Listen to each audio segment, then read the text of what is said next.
Iya ya, kita ada beberapa penjelasan, namun kita akan fokus ke teori terlebih dahulu. Kemudian kita akan membahas artikel yang menggunakan metode-metode non-parametrik tersebut, gitu ya. Yang pertama kita akan masuk ke sign test atau uji tanda. Nah, di sini adalah metode non-parametrik ya yang menjelaskan perbandingan median, gitu ya. Ada sign test. Sebentar ini. Oke.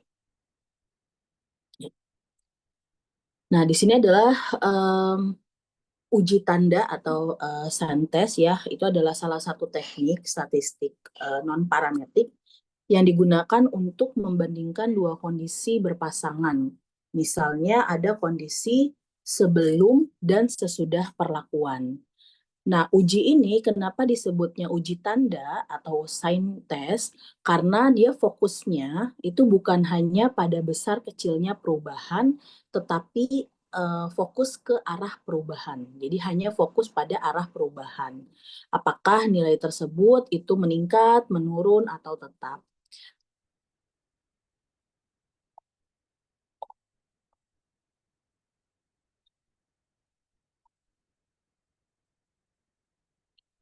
Konsep dan definisi. Jadi dia nggak melihat banyaknya data. Kalau yang kemarin kan kayak misalnya ANOVA kan dia kalau datanya banyak gitu ya, lebih dari 30 itu bagus gitu ya. Kalau misalkan uji tanda tersebut itu tidak melihat besarnya, tetapi dia melihat pada arahnya.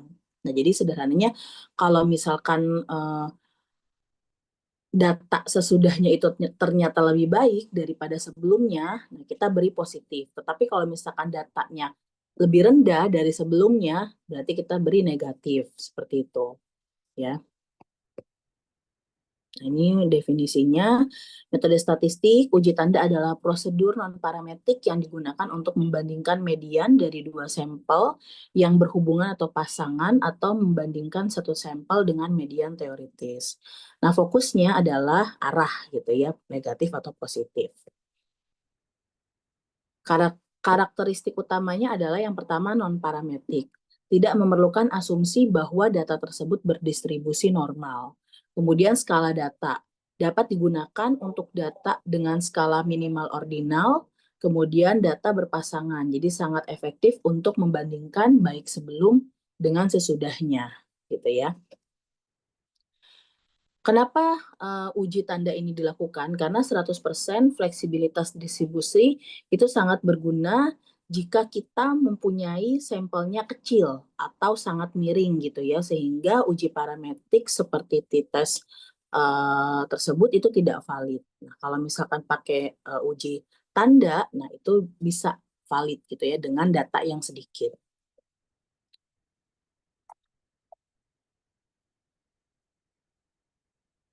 Oke, ini adalah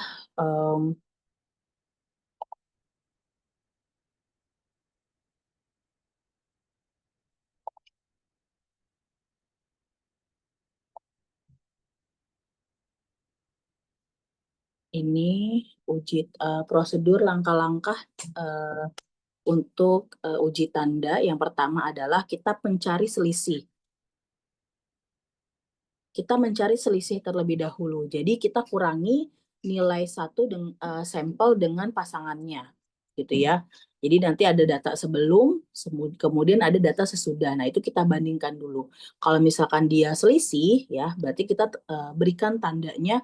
Kalau dia selisih berarti minus, kalau dia tidak selisih naik gitu ya, berarti kita berikan tanda plus. Kemudian abaikan nol, data yang tidak berubah itu dikeluarkan dari analisis. Kemudian baru kita hitung statistiknya gunakan tabel distribusi binominal atau nilai kritis.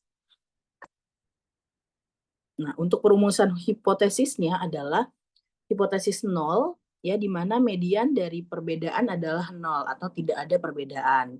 Untuk hipotesis alternatifnya, itu median dari perbedaan tidak sama dengan nol atau ada perbedaan signifikan.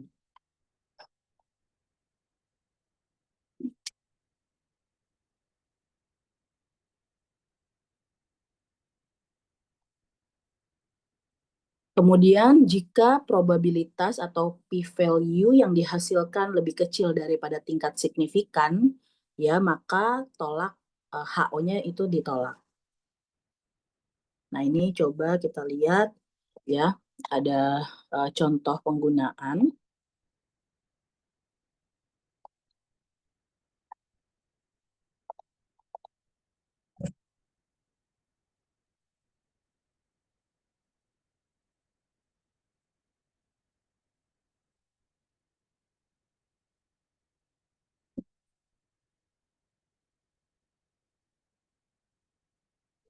Ya, di sini ada seorang peneliti ingin mengetahui apakah program diet selama sebulan efektif menurunkan berat badan. Kemudian dilakukan pengukuran terhadap 8 sukarelawan sebelum dan sesudah program. Nah, kita akan melihat banyaknya orang yang berat badannya benar-benar turun, gitu ya. Kemudian dilakukan ada data pengamatan di sini, misalnya subjek atau orang yang pertama ya kita kategorikan A itu sebelumnya 80, ternyata setelah mengikuti program itu adalah 78. Artinya ada perubahan di situ yaitu turun.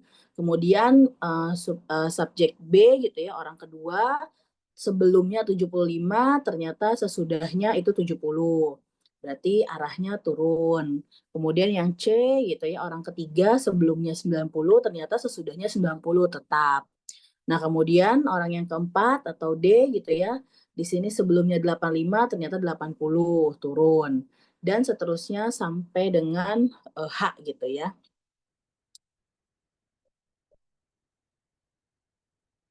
Nah, hasil perhitungannya di sini, setelah kita kan berikan nih tanda yang ini nih ya, tanda ini kita berikan positif, positif. Di sini kalau karena dia tetap ya, tidak ada kenaikan atau penurunan, berarti kita buat abaikan dalam kurung 0 gitu ya. Yang lainnya kita berikan tanda positif dan negatif tergantung dari data sebelum dan sesudahnya gitu ya. Nah, di sini dari contoh tersebut ya kita bisa lihat bahwa eh, peserta yang mengalami penurunan berat badan itu ada berapa orang gitu ya di situ. Di sini kan kita lihat ada berapa nih?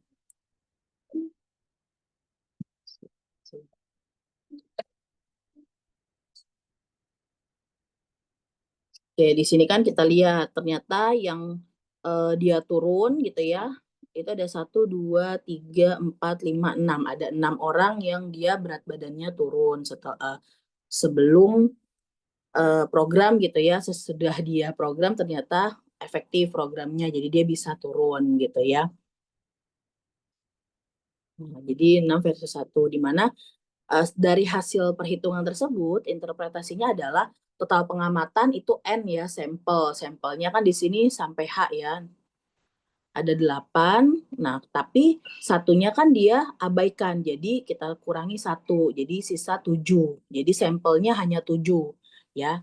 Kemudian tanda yang plus itu ada 6, yang minus ada 1. Nah, jika menggunakan tabel binomial atau P sama dengan 0,5, terlihat dominasi tanda positif yang signifikan. Artinya program dia tersebut dapat dikatakan efektif.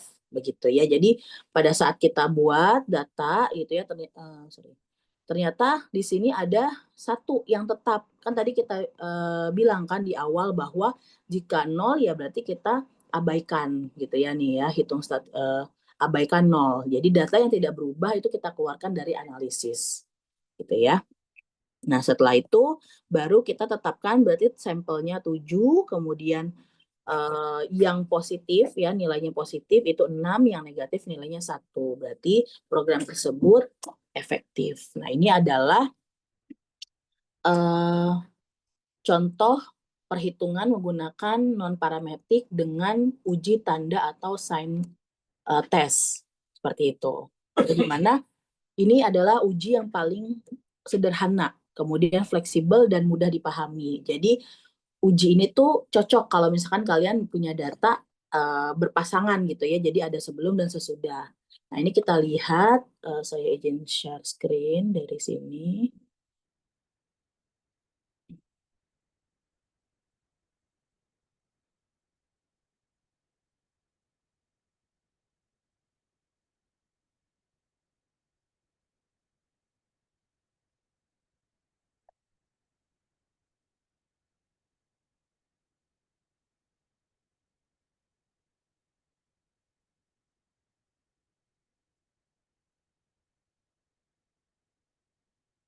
Oke, nah ini ya, uji tanda.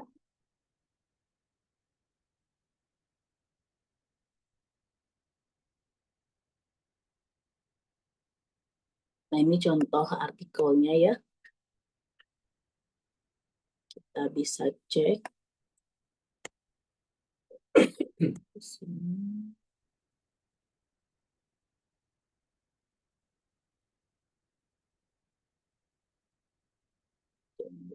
Kita ke Scholar.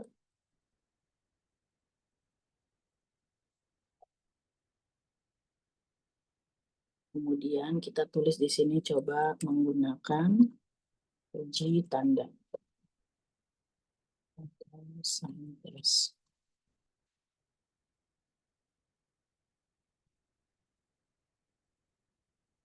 Nah ini ya, ini contohnya.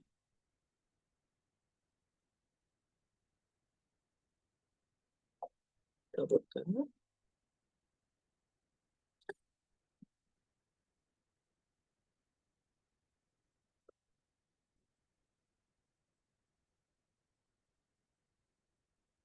Ini ya, analisis perbandingan pembayaran pajak air bawah tanah oleh perusahaan di Kabupaten Labuhan Batu Selatan tahun 2024 dan 2023 dan 2024 menggunakan metode uji tanda.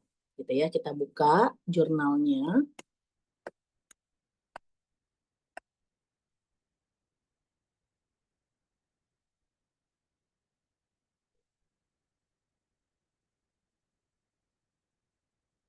Sampai besar.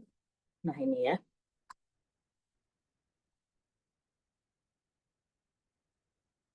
Oke, nah abstrak. Nah kalau misalnya kalian mau lihat secara ringkas itu bisa dibaca di abstraknya teman-teman. Karena abstrak itu adalah isi tujuan dari penelitian tersebut, kemudian metode apa yang digunakan, dan kemudian hasilnya. Jadi kalian bisa lihat tiga kesimpulan tersebut itu di abstrak gitu ya. Kalau mau baca cepatnya. Karena di sini kita lihat penelitian ini bertujuan untuk menganalisis perubahan jumlah perusahaan yang membayar pajak air bawah tanah di Kabupaten Labuhan Batu Selatan pada tahun 2023 dan 2024. Jadi dia membandingkan antara 2023 dan 2024. Kemudian pajak air bawah tanah merupakan bagian dari pendapatan asli daerah ya yang berperan dalam mendukung pembangunan dan pengelolaan sumber daya air. Data penelitian yang diperoleh dari Badan Pendapatan Daerah Labuhan Batu Selatan dan dianalisis menggunakan metode statistik non-parametrik, yaitu uji tanda atau sign test, untuk melihat perubahan berdasarkan pasangan data kedua tahun tersebut. Jadi membandingkan saja antara tahun 2023 dengan 2024.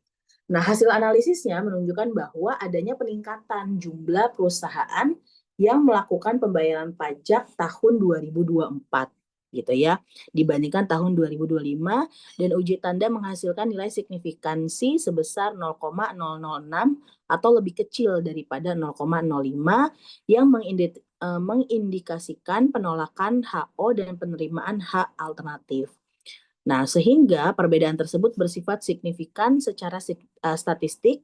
Dengan demikian dapat disimpulkan bahwa tingkat kepatuhan perusahaan terhadap pembayaran pajak air bawah tanah mengalami peningkatan pada tahun 2024. Jadi dia meningkat dibanding 2025.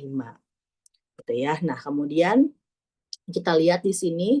Nah, ini penjelasan ya, penjelasan mengenai komponen penting dan seterusnya. Ya, ini masuknya ke pendahuluan. Jadi kita menjelaskan terlebih dahulu biasanya di jurnal-jurnal seperti itu.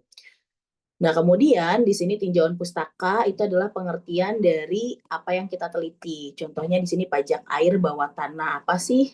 Ini dijelaskan di sini. Kemudian dicantumkan undang-undangnya juga, gitu ya. Nah, kemudian di sini kita jelaskan juga mengenai statistik non-parametrik, itulah adalah salah satu cabang ilmu statistik yang digunakan ketika data yang dianalisis tidak berdistribusi normal atau memiliki skala pengukuran ordinal maupun nominal, ya. Kemudian di sini kita lihat metode uji tanda.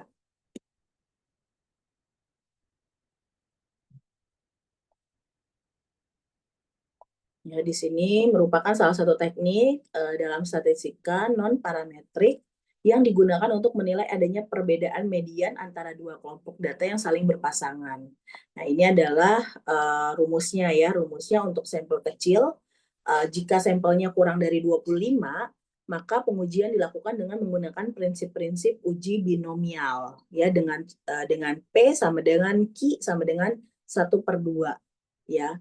P dalam kurung X sama dengan sigma XI sama dengan 0, dalam kurung N X tutup kurung P pangkat X Q pangkat N dikurang X. Ini persamaan nomor 1. Kemudian dengan dalam kurung NX tutup kurung sama dengan NCX sama dengan N dibagi N dikurang X gitu ya. Ini persamaan kedua. Nah, ini keterangannya ya. P itu adalah proporsi kasus yang diharapkan dalam salah satu kategori. Yang Q adalah 1 dikurang P gitu ya. N sama dengan jumlah kasus lainnya, X sama dengan jumlah frekuensi terkecil di antara kedua kategori. Kemudian ini metode penilaiannya. Ini langkah-langkahnya dijelaskan juga nih di jurnal gitu ya. Jadi bisa buat belajar juga bahwa langkah-langkahnya yang pertama adalah menyusun pasangan data untuk setiap perusahaan. Yang kedua adalah menghitung selisih untuk setiap pasangan, lalu memberi tanda plus jika terjadi peningkatan dan minus jika terjadi penurunan. Dan 0 jika tidak ada perubahan. Kemudian menetapkan hipotesis. H0-nya tidak terjadi perbedaan jumlah perusahaan yang membayar pajak antara tahun 2023 dan 2024. H alternatifnya adalah terdapat perbedaan jumlah perusahaan yang membayar pajak antara tahun 2023 dan 2024. Setelah itu menentukan tingkat signifikansinya, lalu menghitung nilai statistik uji, kemudian menentukan kriteria pengujian atau kriteria penolakan dan penerimaan hipotesis, serta terakhir adalah membuat kesimpulan, gitu ya. Nah, di sini ada hasil pembahasan, ini ada data ya, data diambil dari sumbernya biasanya ada nih, sumbernya di sini dicantumkan ya. Nah, di sini data jumlah perusahaan yang melakukan pembayaran pajak air bawah tanah pada tahun 2023 dan 2024. Nah, biasanya harusnya dicantumkan nih sumbernya dari mana datanya, gitu ya. Ini tahun 1, 2, 3 sampai 12. Ini kan 12 bulan nih, ya. Jadi bulan pertama, kedua, ketiga, dan seterusnya. Ini tahun 2023, ternyata di bulan pertama itu 37, tahun 2024 ternyata dia naik nih 47. Nah, jadi ada data nih.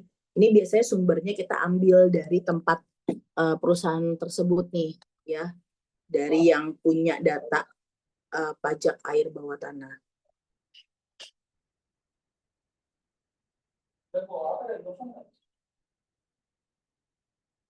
Nah, kemudian di sini ya, ini ada tabel deskriptif.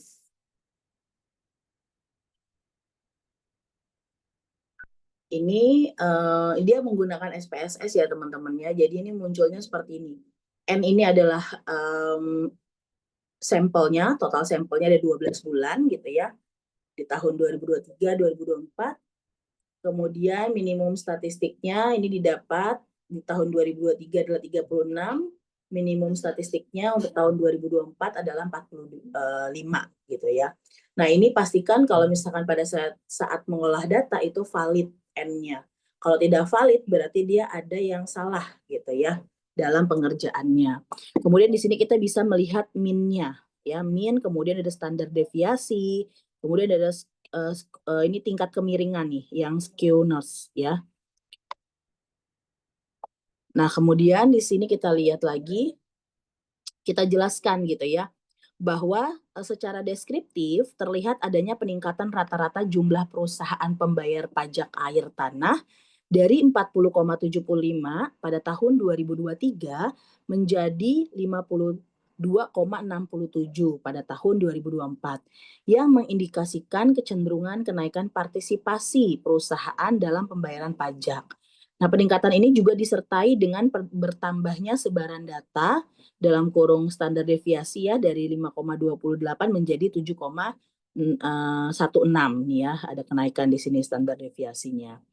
Temuan deskriptif tersebut memberikan indikasi awal bahwa telah terjadi perbaikan kinerja pemungutan atau perluasan basis wajib pajak air tanah yang kemudian dikonfirmasi lebih lanjut melalui pengujian statistik menggunakan uji tanda untuk menilai apakah perubahan tersebut signifikan secara statistik.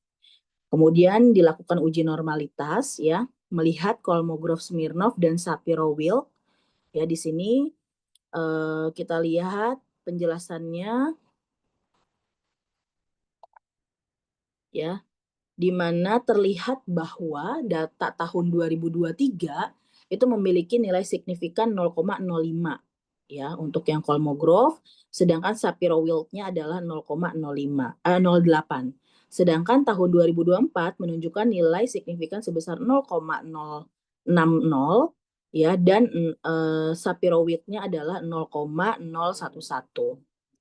Nah, angka signifikansi pada tahun 2023 dan salah satu nilai pada tahun 2024 berada di bawah 0,05, yang artinya data tidak mengikuti distribusi normal. Gitu ya, karena sebagian besar nilai signifikan uji normalitas berada di bawah 0,05. Data dinyatakan tidak berdistribusi normal sehingga analisis dilanjutkan menggunakan uji non-parametrik, yakni uji tanda. Gitu ya. Jadi kalau misalkan nggak normal berarti dia harus pakai uji yang lain. Salah satunya adalah uji tanda atau sign test ya. Nah, kemudian kita masuk ke sign testnya. Setelah data diketahui tidak berdistribusi normal, maka tahap selanjutnya adalah menggunakan sign test atau uji tanda. Hipotesis 0 ya dalam penelitian ini menyatakan bahwa tidak terdapat perbedaan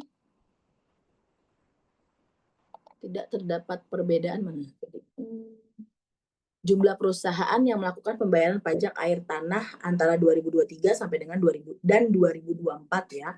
Sedangkan hipotesis alternatif menyatakan bahwa terdapat perbedaan antara keduanya. Nah, kita lihat ini hasil dari di SPSS ya. Nanti minggu depan coba kita lakukan gitu. Ini kita bahas teori sama contoh di artikel yang sudah publish gitu ya, jurnal. Nah, kemudian di sini kita lihat negatif difference-nya 1, positif difference-nya 11 gitu ya. Nah, ini dari mana? Ini kan kita kan sebenarnya dari Excel aja sudah bisa nih teman-teman dari sini.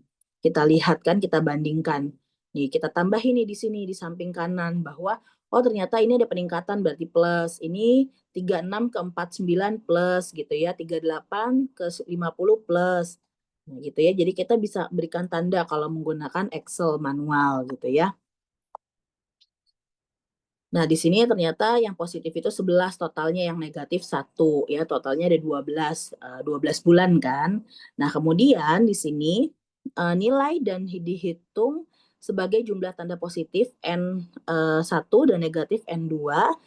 N1-nya 11, N2-nya 1, sehingga total data yang berpasangan adalah 12. Kemudian masuk ke tes statistik. Ini tes statistik ya, kita lihat bahwa ternyata to tail-nya itu 0,006, yang artinya lebih kecil dari taraf signifikan yaitu 0,05. Dengan demikian keputusan yang diambil adalah menolak H0 dan menerima H alternatif. Penolakan H0 menunjukkan bahwa terdapat perbedaan yang signifikan secara statistik antara jumlah perusahaan yang membayar pajak air tanah pada tahun 2023 dan 2024. Gitu ya. Dominasi tanda positif dalam kurung 11 dari 12 pasang mengindikasikan bahwa pada sebagian besar periode atau kelompok itu jumlah perusahaan yang membayar pajak tahun 2024 lebih tinggi daripada tahun 2023. Baru dibahas di sini ya. Nah, ini kesimpulannya. Jadi ada hasil analisis menunjukkan adanya peningkatan jumlah perusahaan yang membayar pajak dari tahun 2003 ke 2024. Dengan rata-rata naiknya sebesar 40,75 menjadi 52,67 yang menandakan peningkatan kepatuhan dalam pembayaran pajak oleh perusahaan. Berdasarkan hasil uji tanda atau sign test dengan nilai X SIK ya, to tail itu 0,006 lebih kecil daripada 0,05, maka HO-nya ditolak dan H alternatifnya diterima. Hal ini menunjukkan bahwa terdapat perbedaan signifikan signifikan ya antara jumlah perusahaan membayar pajak air bawah tanah tahun 2023 dan 2024 yang berarti peningkatan tersebut bersifat nyata secara statistik. Nah, ini contoh artikel ya yang membahas menggunakan uji tanda atau uji atau tes sign ya.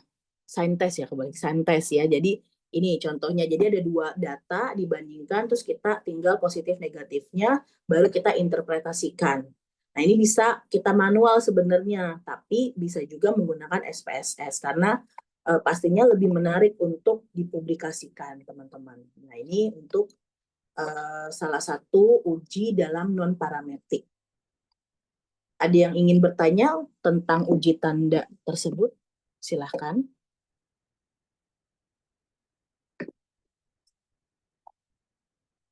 Oke, sudah jelas semuanya untuk uji tanda. Ini metode paling sederhana. Insya Allah sudah jelas. Insya Allah sudah jelas ya. Oke, kemudian kita masuk ke pembahasan kedua, itu yaitu, kita lihat di sini, ya, uji tanda, kemudian kita menggunakan ini ya, yang kedua ya, untuk non-parametrik.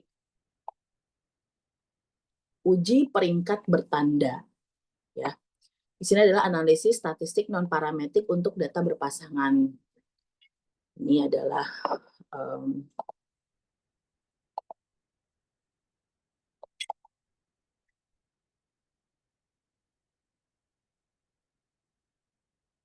Oke, konsep dan urgensi mengapa uji Wilcoxon penting dalam analisis data. Kita harus tahu dulu bahwa uji ini biasanya dilakukan sebagai alternatif ya dari Pirate Sample T-Test ketika data tidak memenuhi asumsi normalitas. Artinya yang seperti tadi ya, jadi datanya pada saat dicek uji normalitas tidak normal, sehingga bisa menggunakan uji Wilcoxon ini tersebut ya. Jika data berpasangan tidak berdistribusi normal, maka kita tidak disarankan menggunakan Pirate T-Test ya, melainkan menggunakan Wilcoxon tersebut. Nah, hal penting juga yang perlu dipahami bahwa uji Wilcoxon tersebut itu tidak hanya melihat apakah data naik atau turun. Jadi berbeda sama yang tadi sign test atau uji tanda yang melihat arah perubahan. Nah, kalau untuk uji Wilcoxon ini, itu mempertimbangkan besar kecilnya perubahan melalui sistem peringkat. Gitu ya, karena ini lebih sensitif dan kuat dibanding dengan tadi uji tanda atau sign test.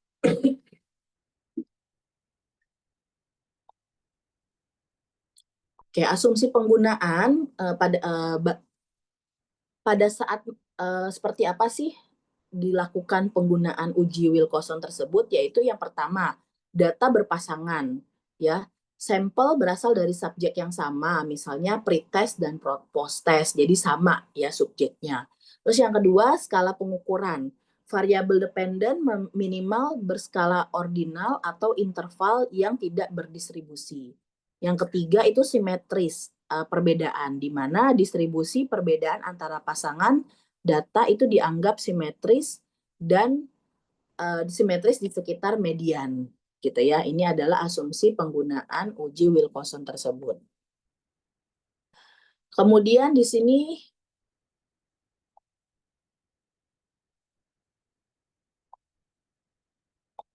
nah ini perbedaan ya. Nah, oh ini ya. Oke, keunggulan dari kalau untuk uji tanda ya, uji tanda itu melihat arah perubahan plus atau minus gitu ya.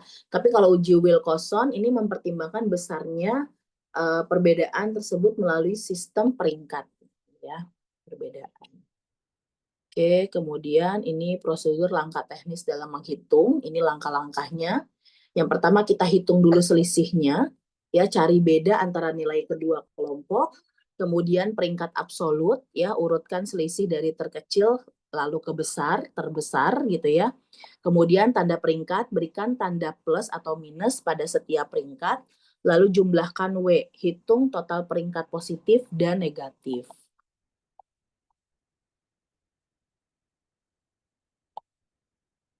Ini statistik uji W ya, Wilcoxon ya, disingkatnya uji W.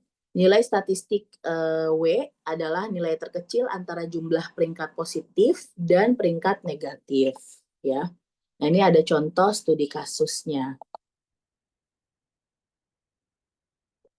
Misalkan seorang manajer HR ingin menguji apakah program pelatihan baru meningkatkan produktivitas karyawan.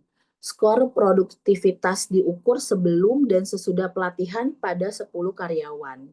Data menunjukkan kenaikan skor pada sebagian besar subjek, namun distribusi data tidak normal. Ini datanya di mana ada keterangannya data pretest dan post-test ya. Karyawan pertama skor sebelumnya 65, setelahnya itu 75, berarti ada selisih. Jadi kita hitung. Kalau tadi uji tanda hanya diberikan tanda plus atau minus, sedangkan uji W ini adalah kita berapa sih selisihnya gitu ya. Kalau misalkan 65 ke 75 berarti kan ada selisih bertambah 10 di situ gitu ya. Kemudian yang karyawan kedua, skor sebelumnya 70, skor sesudahnya 85, bertambah 15.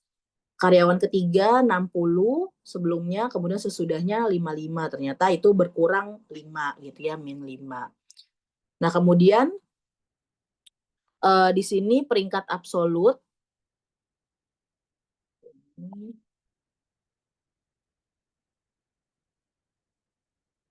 Peringkat absolut.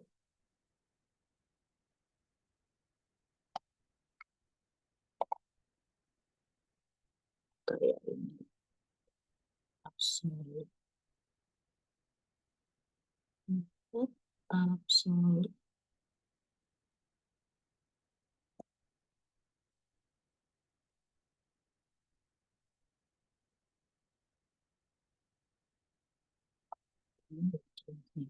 Hmm.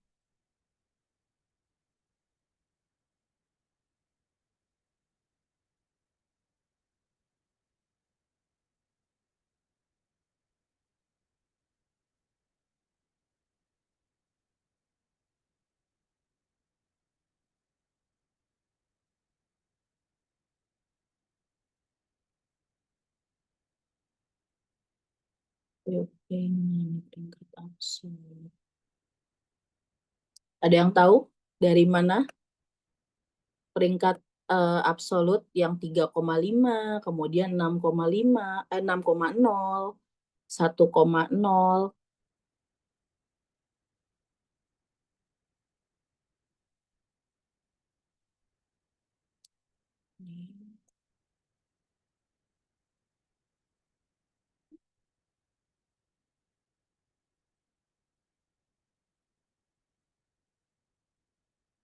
Ya, ada yang tahu?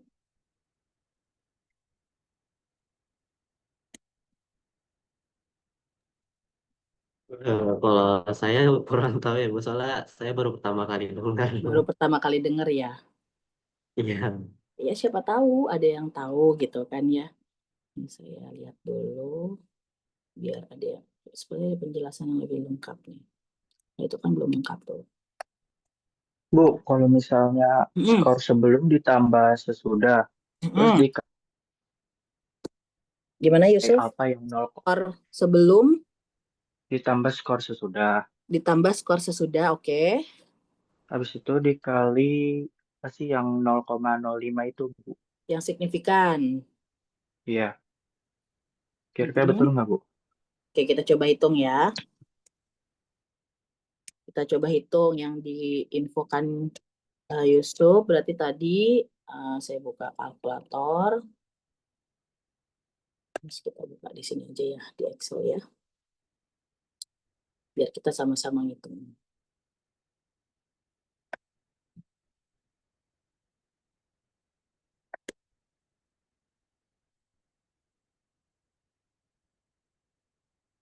Oke.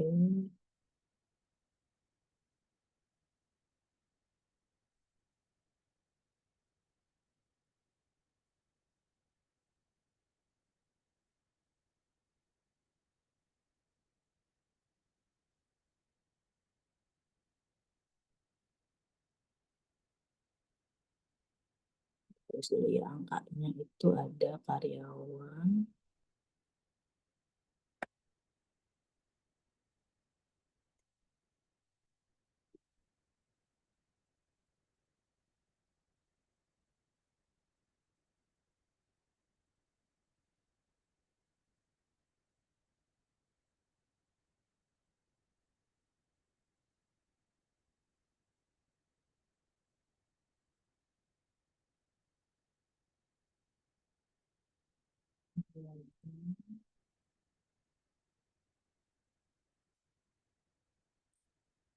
Skor sebelum, skor sesudah.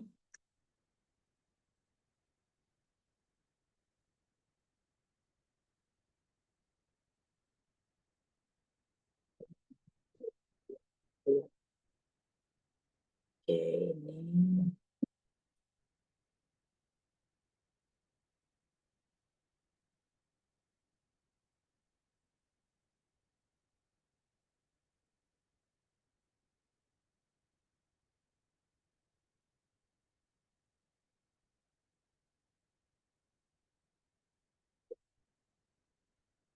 kita tulis karyawan, kemudian skor sebelum, kemudian di sini skor sesudah, dan di sini selisih ya. Kalau selisih jelas ya, sudah tahu.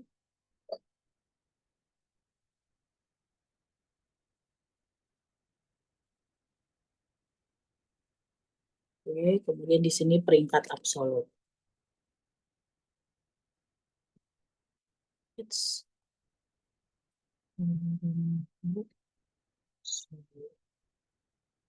kemudian di sini ada peringkat.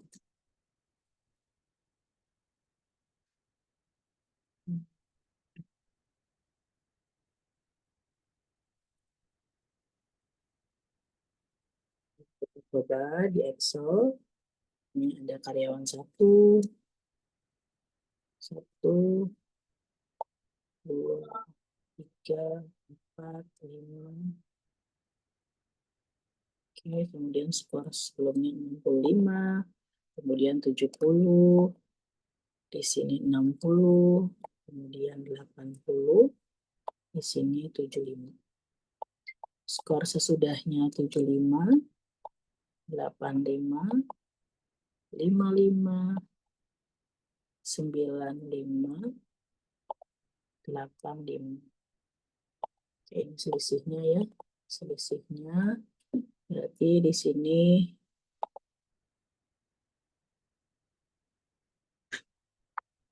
ini dia insert, ada di sini tanda ya.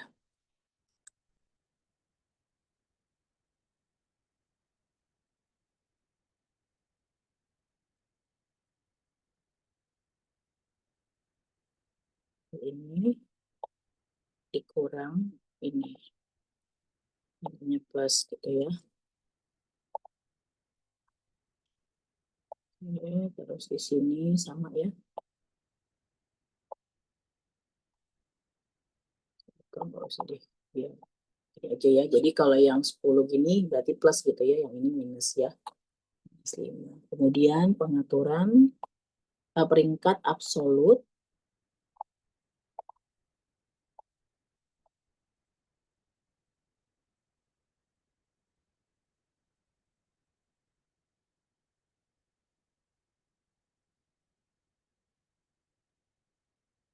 Oke, ya. Tadi gimana Yusuf? Dari apa?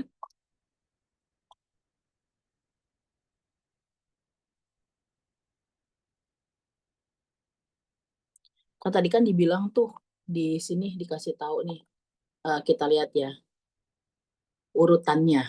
Ya, kita lihat urutannya di sini. Dia bilang yang pertama kita hitung selisih, sudah nih kita lakukan selisih. Kemudian peringkat absolut, urutkan selisih dari terkecil ke terbesar gitu ya. Ke terbesar berarti yang terkecil yang mana? Kita di sini ya, kita pisahkan dulu. peringkat absolut copy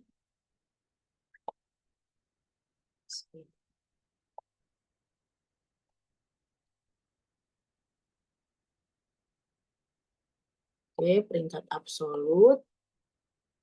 Berarti kan kita urutin nih. Yang paling kecil kan kita hilangin dulu nih tandanya gitu ya. Berarti kan yang paling kecil 5 nih ya. Kita tulis 5, kemudian 10, 10, kemudian 10 gitu kan, ada 2 kan 10-nya. Kemudian 15, kemudian 15. Kita urutin dulu nih peringkatnya gitu kan. Kemudian kita kasih rankingnya. Ya, kita kasih rankingnya. Kemudian ini kita tulis 1, 2, 3, 4, 5. Nah, kan sudah nih kita rankingkan absolut. Nah, kemudian ternyata kan di sini ada nilai yang sama gitu ya. Nilai yang sama, maka ranking juga harus dirata-ratakan ya. Untuk nilai 10, posisi rankingnya kan 2 dan 3 gitu kan. 2 dan 3. Artinya kita hitung dirata-ratakan. Nih yang 10 nih. Berarti kan ada 2 dan 3. Berarti 2 ditambah 3 dibagi 2.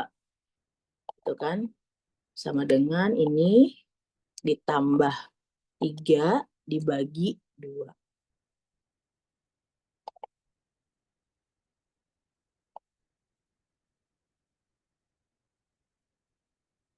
Dibagi 2.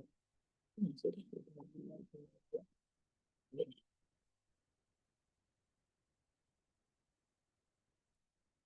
Nah, ya 2,5.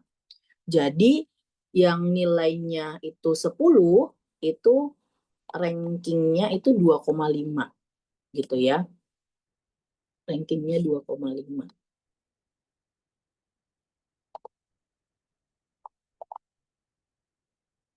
Kemudian untuk yang 15 kan ini kan 2 nih rankingnya kan. Ini berarti sama dengan ya peringkat 4 ditambah peringkat 2, peringkat 5 dibagi 2. Ini sama dengan ini ditambah ini dibagi 2. Nah, ya ini. Terus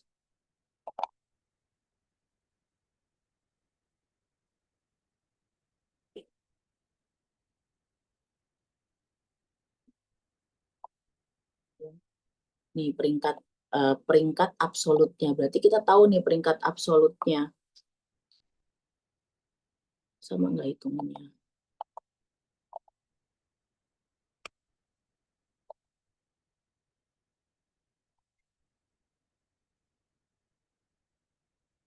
Jadi rankingnya itu ya berubah nih rankingnya nih. Rankingnya ini 1 rankingnya. Karena kan ini 5 ya dia rata-ratanya ya. Oke, coba kita lihat. Diperoleh nilai absolutnya kan 5. 10, 10 ini oke. Kemudian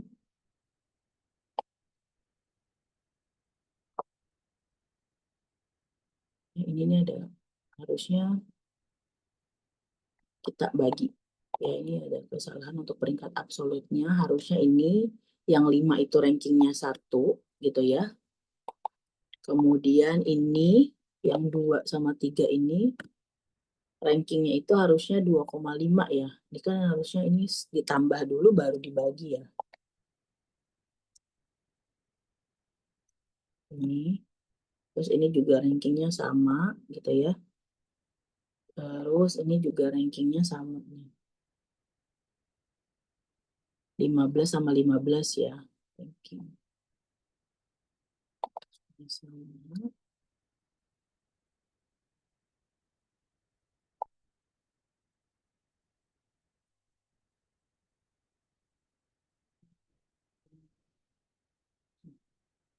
Ini dengan ini juga sama dengan ini ditambah dibagi.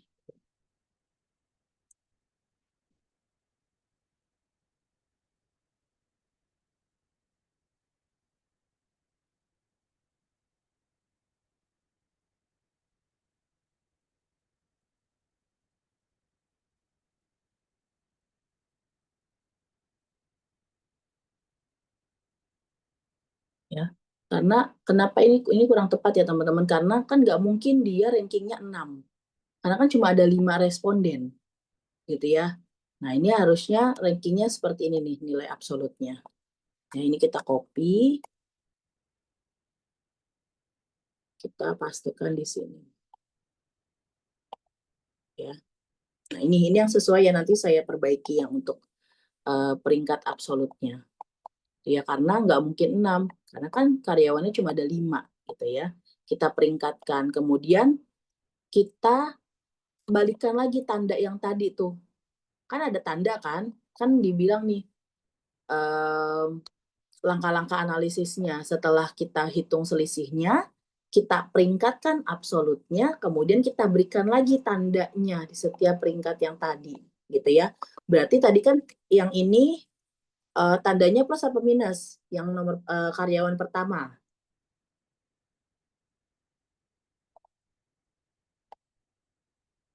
Positif kan ya? Tidak negatif kan? Positif, Ibu. Oke, positif. Terus yang kedua, karyawan kedua, positif atau negatif tandanya dari selisih ini? Positif, Ibu. Oke, ya, ya Zi, terima kasih. Kemudian yang ketiga, karyawan ketiga, positif atau negatif? Negatif, Ibu. Negatif, Rahma, betul ya, ini ya, negatif. Karyawan keempat, Positif, Ibu. positif, betul. Yang kelima, Positif juga. juga, Ibu. oke, terima kasih ya, Zita Rahma. Nah, jadi ini kan karena di Excel ya, kalau misalkan di Word, kalian tambah ini tandanya. Di sini plus, ditambah plus gitu ya, ada tandanya di depan. Jadi di sini pada saat dia tanda peringkat, di sini ada +1. Gitu, karena kan di sini Excel ya, jadi saya copy dulu nih di Word. Oke, ini kita copy. Ya, kita buka Word-nya.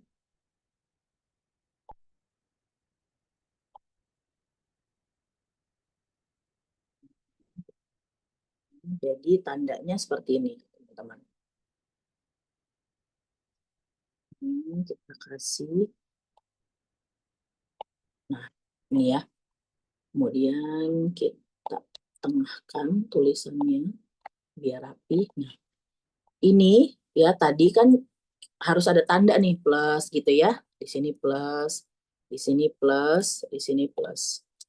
Kemudian di sini kita kan ini udah peringkat absolut nih ya. Berarti kita tambahin plus ini, kita copy dulu.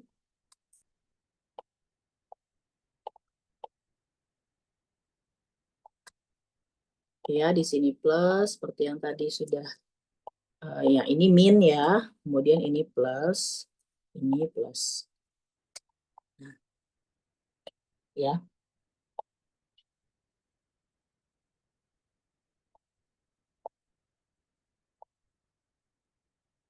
Oke, setelah itu apa lagi? Sudah selesai kah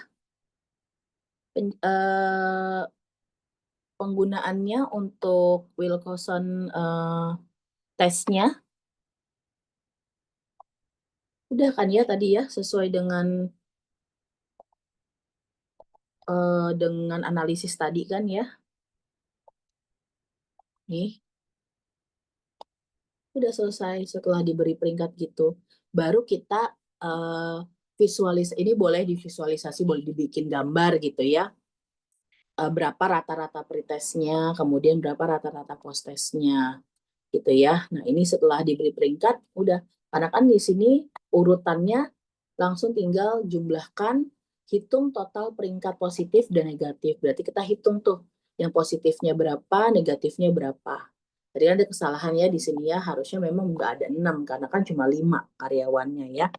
Kita rata-ratakan baru kita interpretasikan. Begitu, teman-teman. Ya, kalau misalkan Wilcoxon-nya itu positifnya jauh lebih besar daripada negatifnya, maka bisa kita deskripsikan bahwa skor sudah cenderung meningkat. Keputusan inferensial tetap menggunakan p-value ya yang tadi ya 0,05 begitu ya. Jadi jika p-value-nya gitu ya, P-nya itu lebih kecil daripada 0,05, maka terdapat perbedaan signifikan antara dua kondisi berpasangan. Begitu, jadi ada perbedaan. Ini adalah menghitung Wilcoxon test ya, uji Wilcoxon ya.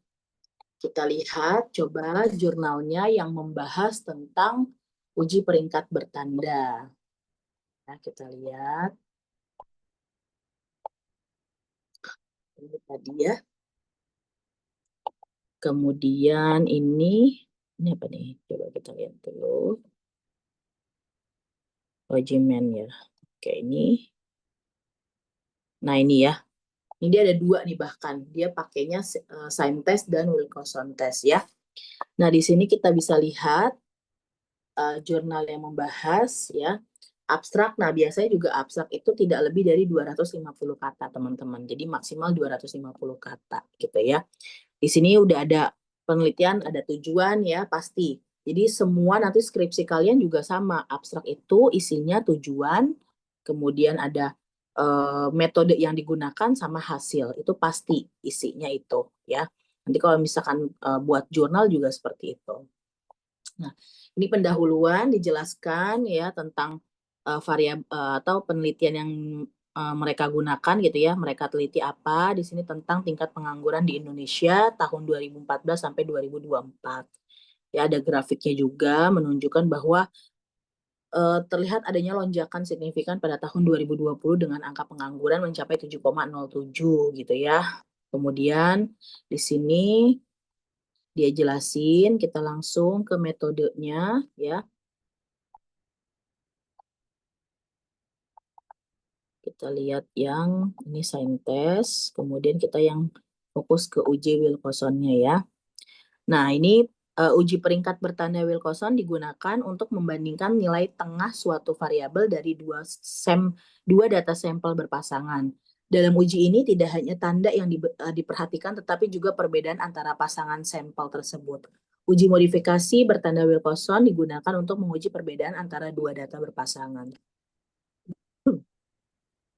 Ya, jadi di sini ada hipotesis ya. Kalau H0-nya atau M1-nya sama dengan M2 ya sama, berarti tidak ada perbedaan, tapi kalau di garis itu ada perbedaan ya. Kita lihat di sini. Nah, ini ditampilin nih ya, ada sumber datanya, lebih oke nih ya karena udah ada sumbernya. Harus tahu dari mana datanya ya. Jadi kita harus mencantumkan sumber data yang kita ambil. Nah, di sini kebetulan dari sumut.bps.go.id. Kemudian ada kabupaten, kota, itu ada Nias, kemudian Mandailing, Natal, Tapanuli Selatan dan seterusnya. 2019 ya, ini data tingkat pengangguran.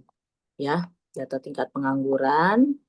Kemudian langkah analisisnya, dia melakukan pengumpulan data dari situs web BPS Sumatera Utara, kemudian melakukan analisis statistik deskriptif untuk menggambarkan karakteristik data, lalu melakukan uji korelasi menggunakan uji Tau-Kendall untuk mengukur hubungan antara variabel, melakukan uji perbandingan tingkat pengangguran di Sumatera Utara dengan menggunakan Syme test dan Wilcoxon test, kemudian menginterpretasikan hasil analisis yang diperoleh dan menarik kesimpulan berdasarkan temuan penelitian. Oke, ini analisis deskriptif ya, biasa kita melihat mean, kemudian kita melihat standar deviasinya, gitu ya, standar deviasinya ada nilai maksimumnya. Nah, di sini dijelaskan sesuai dengan tabel deskriptif yang tadi di atas ya. Kemudian kita ke bawah, ini uji korelasi Tau. Kita langsung masuk ke ini uji tes yang tadi ya sudah kita Wilcoxon testnya saja. Ya, digunakan untuk menguji perbedaan antara tingkat pengangguran di Sumatera Utara pada tahun 2019 dan 2022. Rumusan hipotesis untuk Lewis-Wilson test pada penelitian ini adalah tidak ada H0-nya adalah tidak ada perbedaan tingkat pengangguran antara tahun 2019 dan tahun 2022. H alternatifnya ada perbedaan tingkat pengangguran antara 2019 dan tahun 2022. Ya, ini hasil tabel Wilcoxon-nya ya, dia menggunakan SPSS nih teman-teman ya. Jadi didapat bahwa nilai p-value-nya 0,698. Untuk nilai statistik Wilcoxon-nya sebesar 258,0 dengan p-value-nya sebesar 0,698. Nah, karena p-value-nya lebih besar daripada tingkat signifikan yang digunakan adalah A sama dengan 0,05, maka hipotesis 0 yang menyatakan tidak ada perbedaan tingkat pengangguran antara 2019 dan 2022 tidak dapat ditolak gitu ya. Dengan demikian data disimpulkan bahwa tidak terdapat perbedaan yang signifikan antara tingkat pengangguran di Sumatera Utara pada tahun 2019 dan tahun 2022 gitu ya. Ini dia pakai SPSS, jadi nggak manual seperti yang tadi kita. Kalau itu kita manual gitu ya. Nah, minggu depan kita coba di SPSS-nya. Itu ini jurnal yang menggunakan Wilcoxon test ya, uji Wilcoxon. Oke, untuk uji yang kedua, apakah ada yang mau bertanya? Nanti saya perbaiki dulu PPT-nya ya, yang tadi. Nah, ini nanti saya perbaiki dulu karena ini ada kesalahan di sini, peringkat absolut sama tanda peringkatnya. Sudah cukup jelas teman-teman untuk uji Wilcoxon tersebut?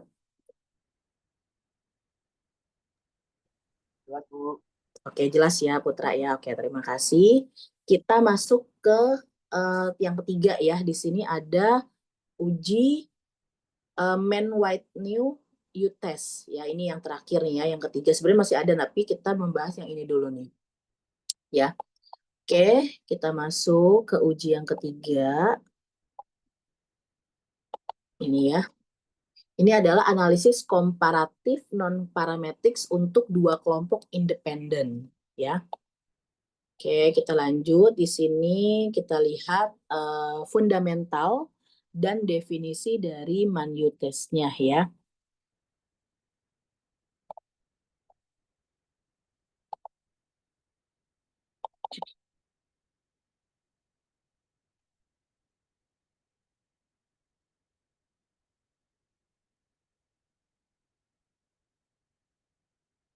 Ya, apa itu uji Man-Whitney gitu ya. Di sini adalah uji statistik non-parametrik yang digunakan untuk menentukan apakah ada perbedaan signifikan antara median dua kelompok independen. Nah, alternatif uji T digunakan saat data tidak memenuhi asumsi normalitas. Jadi lagi-lagi kalau nggak normal, kita bisa alternatifnya salah satunya adalah uji Man tersebut ya. Menjadikannya alternatif yang kuat untuk independent sample t-test-nya. Asumsi utama penggunaan ya, yang pertama adalah independen, di mana subjek di grup A tidak berhubungan dengan subjek di grup B. Yang kedua, skala data, variabel dependen minimal berskala ordinal atau peringkat.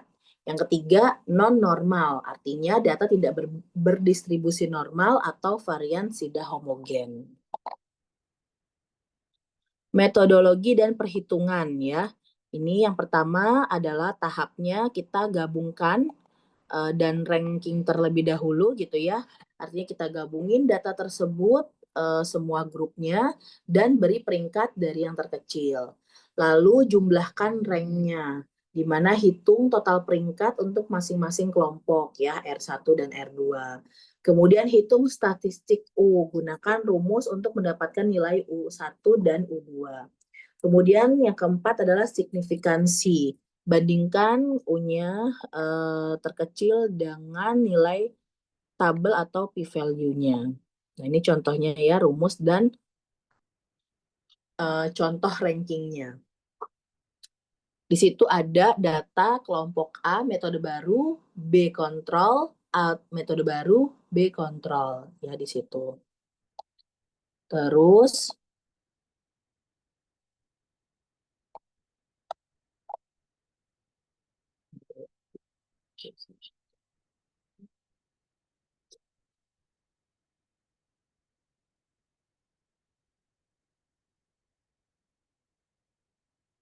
Ya, ini U1 sama dengan N1, N2 ditambah N1 dalam kurung N1 ditambah 1 tutup kurung dibagi 2 dikurang R1. Ya, di mana di situ kita lihat ya ada nilai data, kemudian ada peringkat, ya, kemudian ada keterangan. Data gabungan diurutkan peringkat tertinggi, peringkat rendah. Ya.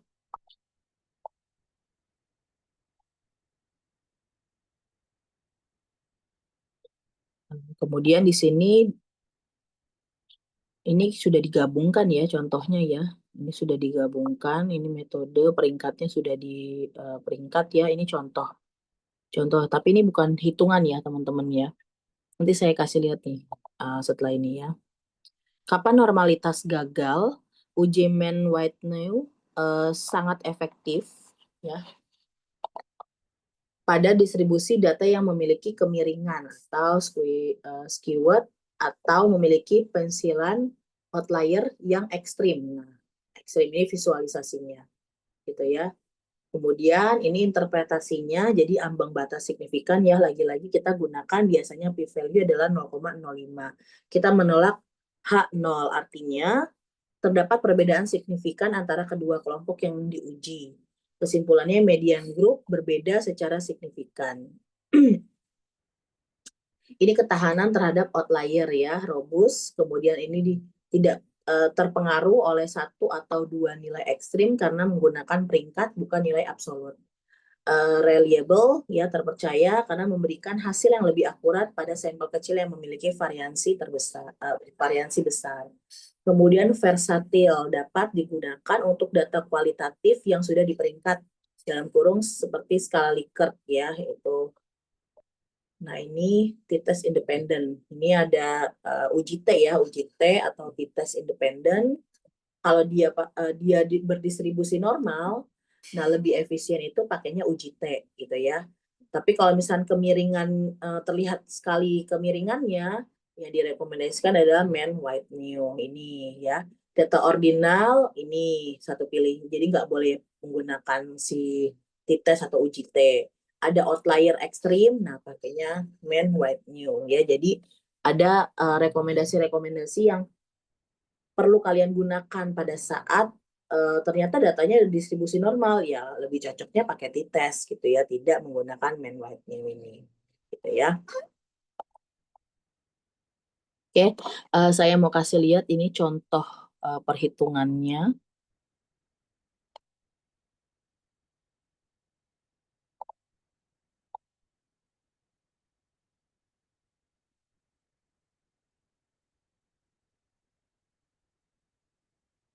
Ini saya oke. Ini ya. Ini contohnya nih. Digunakan untuk dua uji ini menggunakan alternatif non-parametrik dari independent sample t-test dari kedua kelompok digabungkan, diurutkan, diberi ranking, lalu jumlah ranking tiap kelompok dibandingkan. Nah, misalkan ini ada skornya 65, 70, 72, dan seterusnya. Ini masuk kelompoknya ya, misalkan 65 masuknya ke B gitu, kemudian 70 B, 78 udah A gitu kan. Ini kelompoknya masuk kelompok B, 85 masuk kelompok A, dan seterusnya. Kemudian diberi ranking gitu ya, diberi ranking dari yang terkecil ya, terendah sampai tertinggi gitu ya. Nah, setelah itu baru diketahui ya. Di sini kita masukkan 39 dari mana nih angka 39? RA. Rata-rata ya.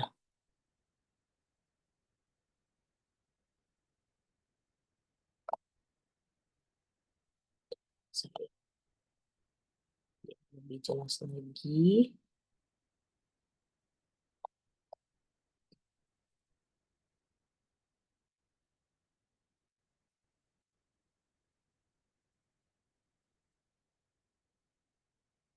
Sembilan, coba saya hitung ya, 39 dari mana?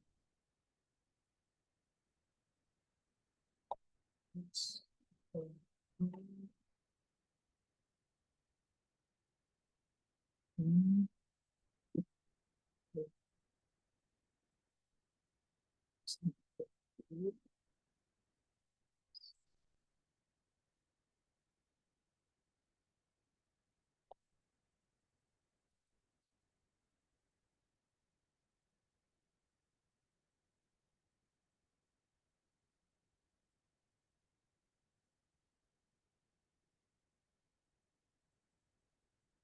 Nah, ini.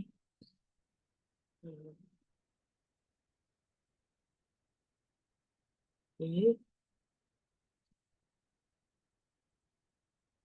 Nah, ini ternyata ini datanya yang sudah diurutkan ya, teman-teman ya. Yang sudah diurutkan. Nah, kita masuk dulu em, kelompok ya. Kita buat dulu kelompoknya di sini.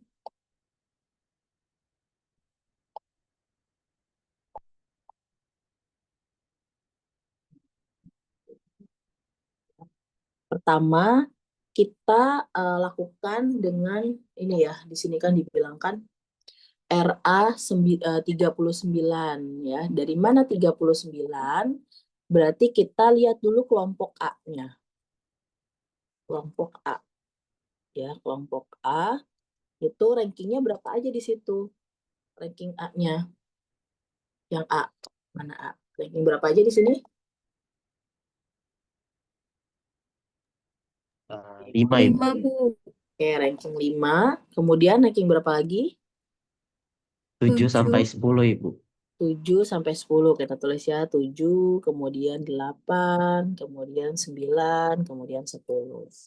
Nah, berarti kita tambah tuh semuanya. Gitu ya. 5 ditambah 7, ditambah 8, ditambah 9, ditambah 10. Nah, ini didapatnya ya. Jadi ranking kelompok A itu sama dengan 39 rankingnya. Ya. Nah, kemudian kita hitung yang B sekarang. Kelompok yang B. Ya, kita di sini. Kelompok B. Nah, kelompok B rankingnya berapa aja? 1,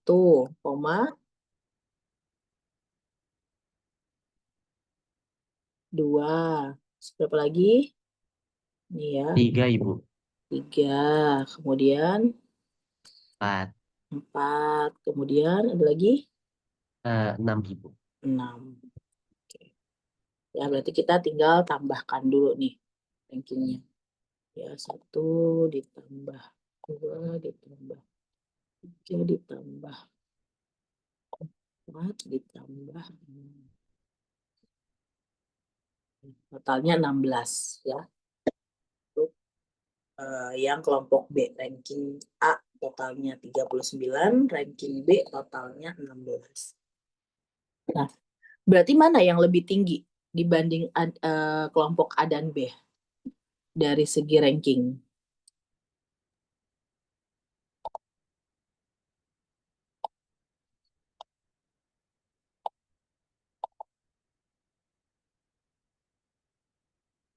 Berarti berapa di situ?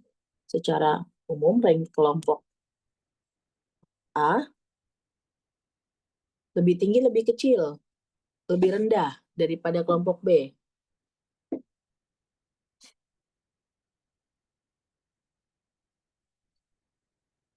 Lebih tinggi, lebih rendah daripada B? Lebih tinggi bukan, Bu? Ya, Kaisar ya, lebih tinggi daripada kelompok ya, ya. Nah, setelah itu kita menghitung U-nya gitu ya. U-nya nih yang ini nih. Nih, ya, menghitung ini.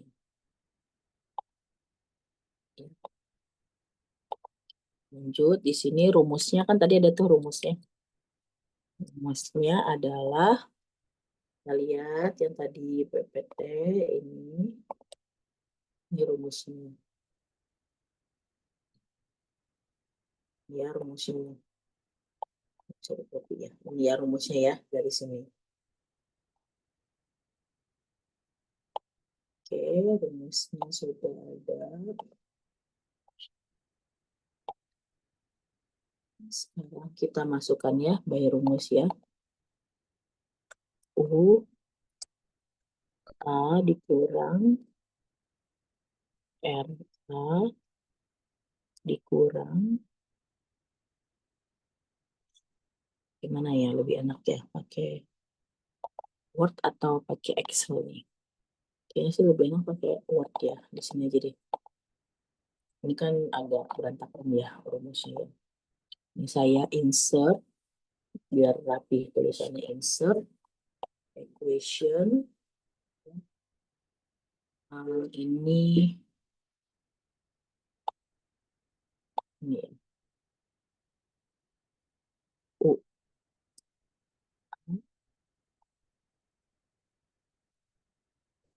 kurang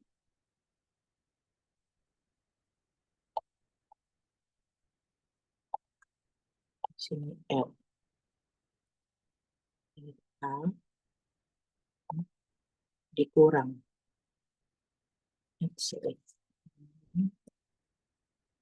Oke, kemudian kita garis ya. Ini N NA kita NA, kemudian dalam buka kurung ini N sorry.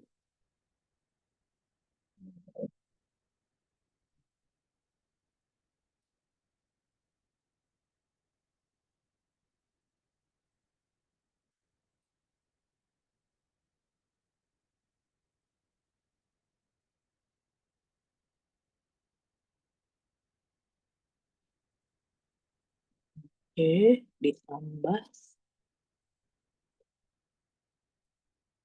1. Ini ya rumusnya. Kemudian di sini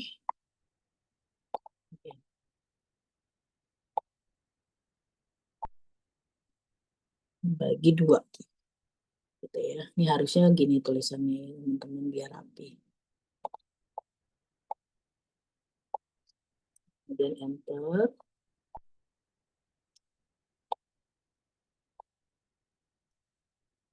Dengan ini kan rumus ya.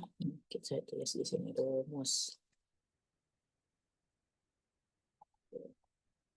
Terus kita masukkan sekarang substitusinya.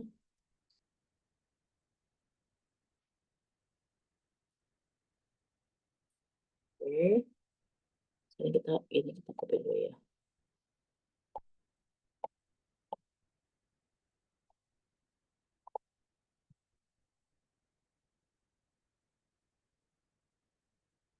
Oke, UA dikurang ranking A-nya berapa tadi totalnya? 39 kan? Ini kita masukkan 39. Ya. Kemudian NA-nya ya NA-nya 5 ya.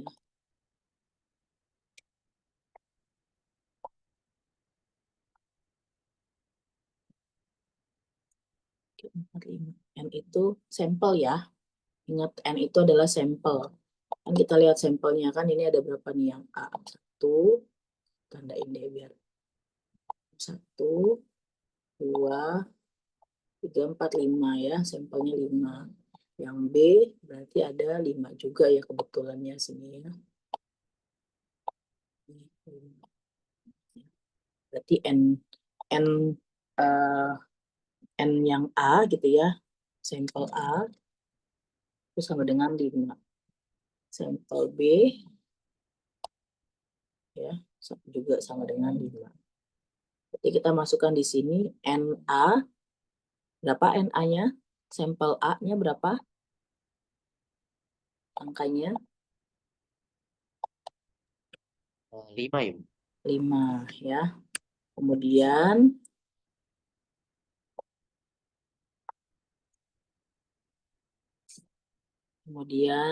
buka kurung NA-nya sama ya tadi 5 ditambah 1 ya. Kemudian tutup kurung dibagi 2 masih sama ya. Terus kita buat lagi ke bawah ya. Ini masih sama, kita langsung hitung berapa nih? Berarti cara ngitungnya berapa nih? 5 dalam kurung 5 plus 1 jadi berapa angkanya teman-teman? 6 Ibu. 5 terus buka kurung 5 ditambah 1 tutup kurung. Totalnya berapa? Cara ngitungnya.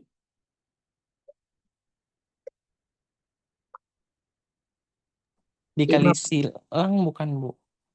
enggak langsung aja. 5, berarti kan 5 dalam kurung 5 plus 1, berarti kan kita selesaikan di dalam kurung dulu kan? Berarti 5 plus 1 berapa? 6 kan tadi. 5 dikali 6 Ibu. berapa? 30 Ibu. 30. Langsung aja ini ya. Oke, terus tetap masih dibagi 2 kan? Nah, sekarang ini kita turunin lagi. Ya, turunin lagi. Nah,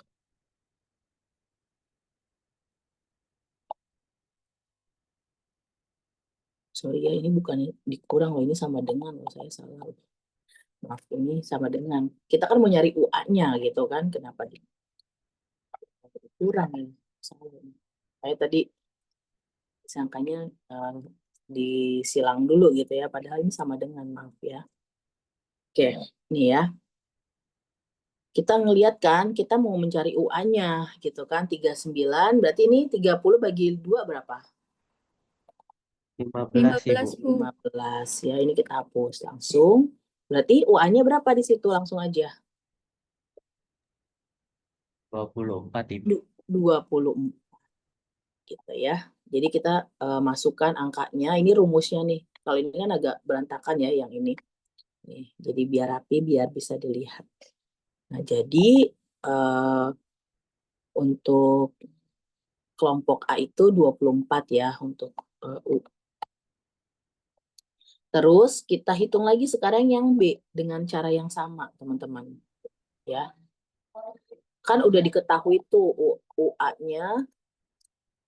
Kan kalau misalkan dalam white U-test ya, itu statistik uji yang digunakan adalah nilai U yang terkecil gitu ya. Berarti di situ kan udah diketahui U-nya. Karena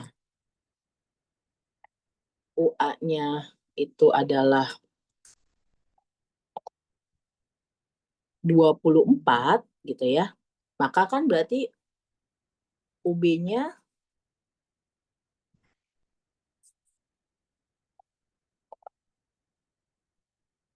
kita cari dulu ya UB-nya ya, berapa UB-nya. Belum. Ini UA. Sekarang mencari UB.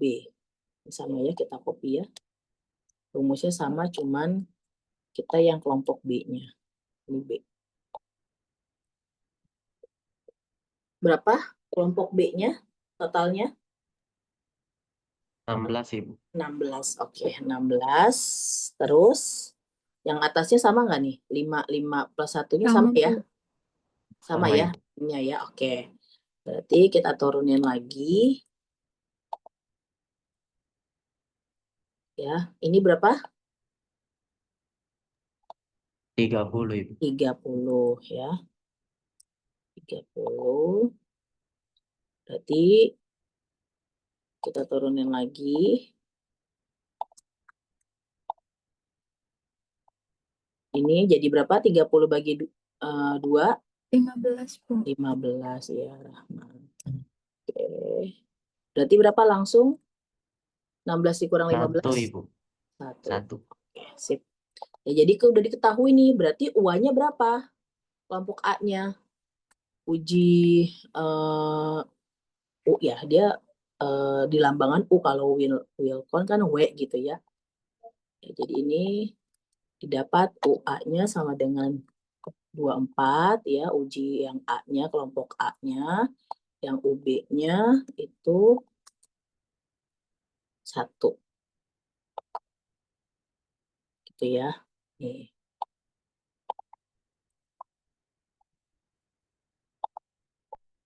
Karena di dalam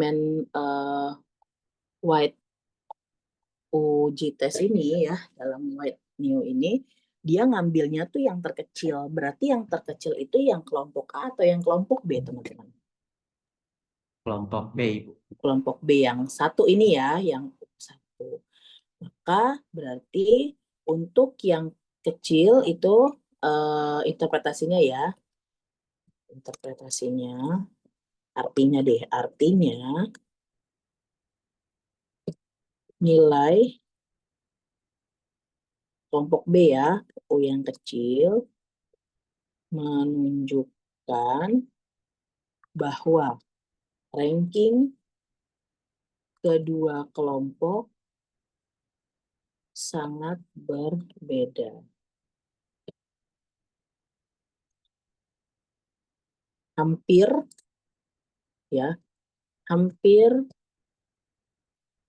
semua skor kelompok A lebih tinggi daripada kelompok B. Karena kan bedanya jauh banget tuh ya. B. Di mana kelompok A sama dengan, ya kita lihat ya kelompok A.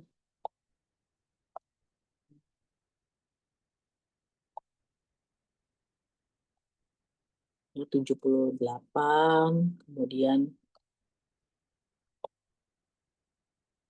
88,90,92 gitu ya nilainya. Sedangkan kelompok B yang ini ya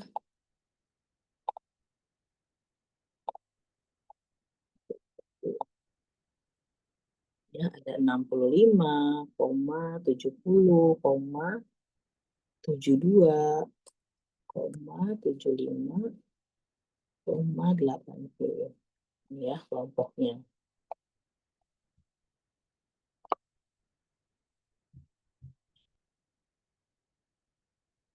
Jadi dilihat itu kelihatan banget ya bahwa kelompok A itu dari sini aja itu 24, ini cuma satu. Sehingga yang B itu yang tinggi itu cuma satu, yaitu yang 80 nih yang terakhir gitu kan ya. Tapi selebihnya yang kelompok A itu mendominasi gitu ya, karena angkanya itu lebih tinggi semuanya. Gitu. Berarti kita bisa rata-ratain tuh, kan tadi udah ada tuh yang ini nih, tiba-tiba ada rata-rata gitu ya nih. Ada rata-rata nih dari mana gitu ya. Ini sih tadi rata-rata yang gambar ya.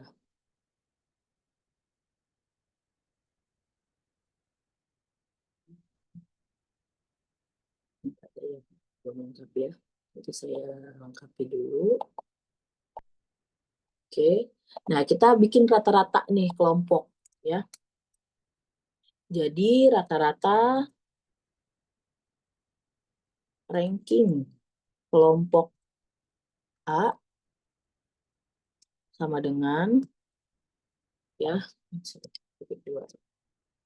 ini kita insert question 39.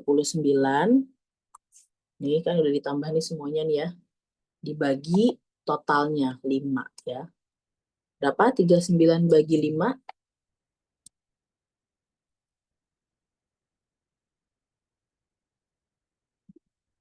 7,8, Bu. Ya, betul Rahma ya, 7,8.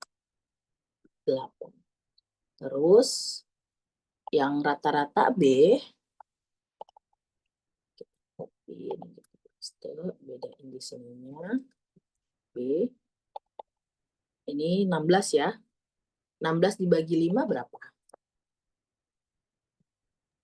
3,2, Bu. 3,2 Ibu. 3,2 ya. 3,2. Kita bisa tulis juga gitu kan, kita bisa interpretasikan juga gitu bahwa jadi gitu ya, kelompok A memiliki min ya, min rank ya, ranking rata-rata ranking ya 7,8, sedangkan kelompok B memiliki rata-rata ranking itu 3,2. di mana gimana artinya? Artinya aja kali ya. Artinya food score kelompok A gitu ya, itu cenderung lebih tinggi daripada kelompok B.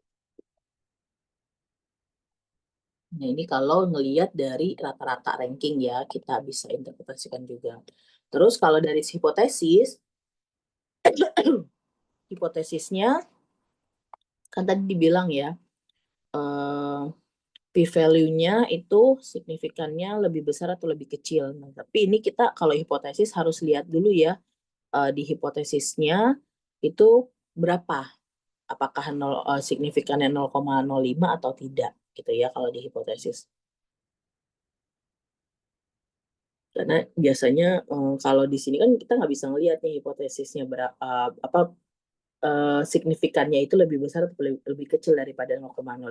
Jadi memang harus menggunakan CSPSS gitu ya biar tahu tingkat signifikannya. Kalau misalnya kita manual ya kita hanya bisa tahu rata-rata kelompok ya, rata-rata ranking sama nilai uji mean weight-nya ya, White new-nya ya dari kelompok A dan kelompok B. Kurang lebih seperti itu ya. Kita lihat di sini contoh si artikel yang membahas tentang uji mean ya.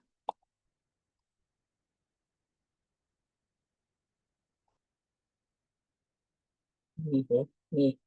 Analisis produksi padi di Provinsi Jambi dan Riau menggunakan uji mean weight new ya. Nah, ini kita ngejelasin. Kemudian kita langsung masuk ke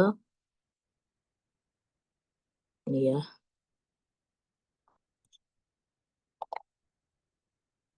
Teknik pengumpulan data menggunakan data sekunder yang didapat dari website BPS ya. Analisis data. Ada yang pernah mengunjungi website BPS dari teman-teman? Ya, website bps.go.id ya kalau misalnya. .id. Nah, ini. Jadi teman-teman nanti bisa nih ya, tugasnya ambil data di BPS ini, terus kamu bandingkan. Mau pakainya Syntest, mau pakainya tadi Wilson gitu ya. Nah, ini di sini banyak nih data-data teman-teman. Kalian bisa ambil, kalian bisa coba buat hasil dari penelitian gitu ya, menggunakan uji non parametriknya yang lebih mudah, yang paling sederhana boleh coba, kemudian pakai yang tadi Whitney bisa juga gitu ya, nanti dicoba ambil data dari sini nih, Badan Pusat Statistik ini banyak, ada inflasi, ada tadi tuh ya yang pengangguran kita juga punya di BPS gitu ya. Kemudian banyak data-data di sini, nanti kalian bisa kunjungi, bisa coba baca-baca di sini ya. Oke, kita balik lagi di sini. Ya, ini pakai uji mean weight new, ya merupakan uji yang digunakan untuk menguji perbedaan rata-rata ataupun median antara dua kelompok data. Pada uji ini, data yang digunakan berskala ordinal, interval, atau rasio. Ini ya, yang bisa digunakan ini ketiga ini. Tahap prosedur uji mean weight new yaitu sistem pengujiannya ini ya, rumusnya ya. Ya, ini peringkat 1, peringkat 2 ya. Kalau tadi kan kita A gitu ya sama B karena kelompok A dan B ini rumusnya sama ya. Kemudian ini hasil pembahasannya bahwa data hasil panen dari Provinsi Jambi ya, dari Kerinci, Merangin dan seterusnya ada 11 nih datanya ya, N-nya. Kemudian hasil produksinya ya, kemudian ini rankingnya, di-rankingin dulu nih. Oh, ternyata ini nomor 1 dari yang terendah sampai yang tertinggi. Rata-rata ranking itu adalah banyaknya ranking itu ditambah semua ada 145. Kemudian data hasil panen padi Provinsi Riau, ada kabupaten, Kuantan, Singginggi ya, dan seterusnya. Ya ini ranking 1, ini ranking 2 ya. Di total ranking keduanya ada 98, sampelnya ada 12. Kemudian sistem pengujian ya, ini tinggal dimasukkan rumusnya. Lalu dilihat dari nih ya, ada catatan di sini bahwa pilih nilai U terkecil ya. Pengambilan keputusan nilai terkecil adalah U1 yaitu 53 dinyatakan sebagai U hitung dan U tabelnya adalah ini kita bisa ngelihat ya dari tabel yang waktu itu kemarin kita cek tuh yang 11 yang DF itu ya. Dengan menggunakan taraf signifikan yaitu 5%, maka dari hasil di atas didapatkan bahwa U hitung lebih besar daripada U tabel yaitu 53 ya, lebih besar daripada 21 sehingga HO-nya diterima. Kesimpulan karena U hitungnya lebih besar daripada U tabel ya, tabelnya dilihat dari 11,12 ini yaitu 53 lebih besar daripada 21 sehingga H0-nya diterima gitu ya. Jadi dapat kita simpulkan bahwasannya tidak adanya perbedaan produksi padi Provinsi Riau dan Jambi tahun 2021. Pada tahap kedua digunakan taraf signifikansi yang berbeda yaitu 1%. Nilai terkecil adalah 53 dinyatakan sebagai U hitung dan tabelnya ternyata kalau dia pakai signifikannya 1% itu 24. Kalau dia pakai signifikannya 5% dia dapatnya 21 gitu ya.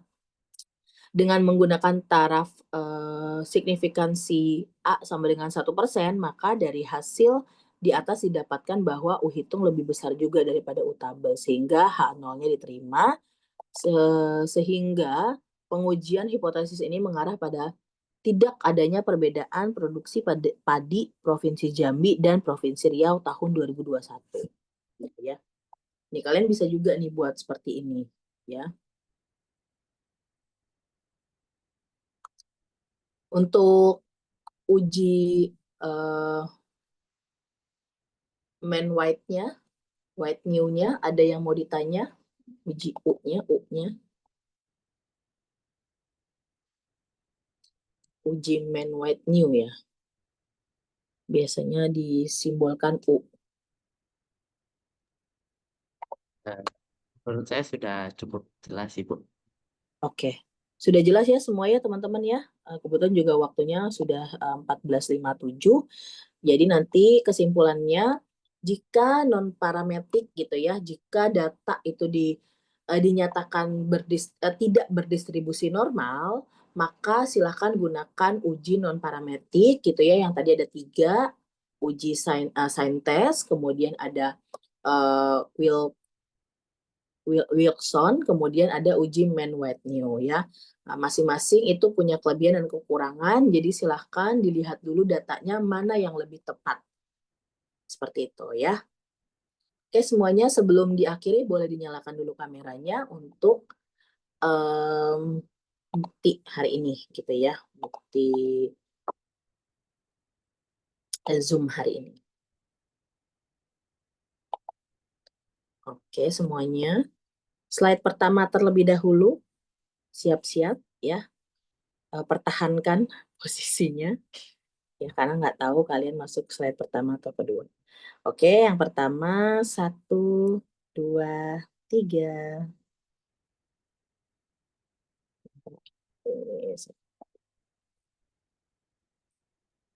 Eh, mati. Ya.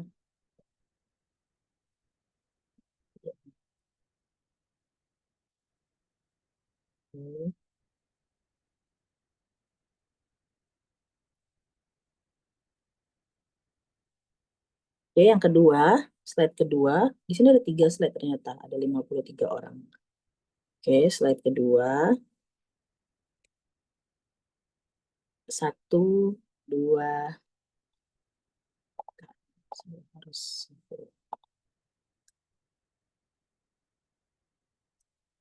Oke, slide kedua. Oke, 1, 2, 3.